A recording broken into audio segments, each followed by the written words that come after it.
that it would be too cynical not to appreciate the sympathetic bond the story engendered on all sides, in investigators, journalists, and ordinary Americans who grabbed a newspaper extra, reached for the dial, or watched the newsreels in pity and horror. The news was taken to heart. It concerned the loss of a baby everyone knew by his nickname. Prologue. The Sky God. In the spring of 27, recalled a wistful F. Scott Fitzgerald, still dazzled by the natural phenomenon from 4 years earlier, something bright and alien flashed across the sky. A meteor in the form of a young man who seemed to have nothing to do with his generation. Fitzgerald meant that Charles Augustus Lindbergh was everything the jazz age was not: serious, traditional, and quiet, quietly professional, quietly determined, and quietly heroic.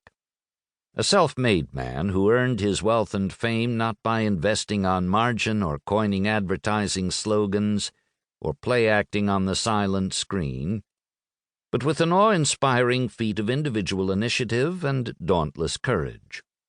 In an age of crass ballyhoo and false gods, Lindbergh was the real McCoy.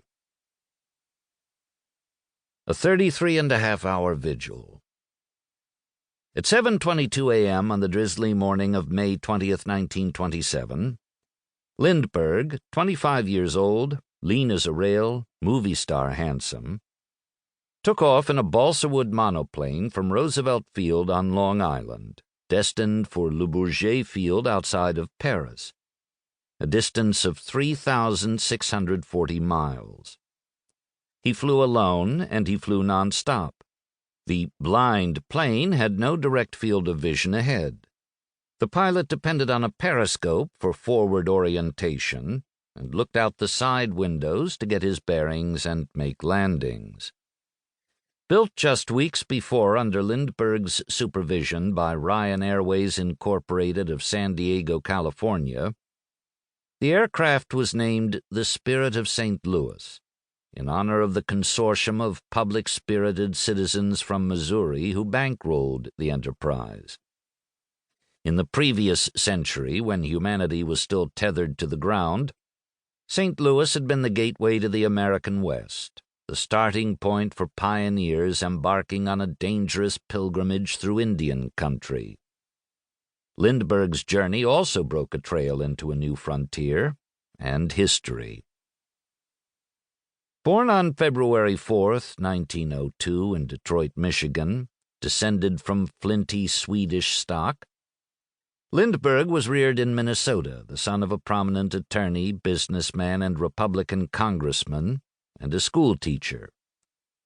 Too young to have served in and been disillusioned by the Great War, he fell in love with its terrifying new combat weapon, and by age 19 had earned his pilot's license. Abandoning the study of mechanical engineering at the University of Wisconsin, he barnstormed across the Middle and Far West, thrilling crowds at county fairs and air shows with stunt flying and parachute jumps. In 1924, seeking experience with higher performance aircraft, Lindbergh enrolled as a cadet in the Army Service Training School at Brookfield, San Antonio, Texas.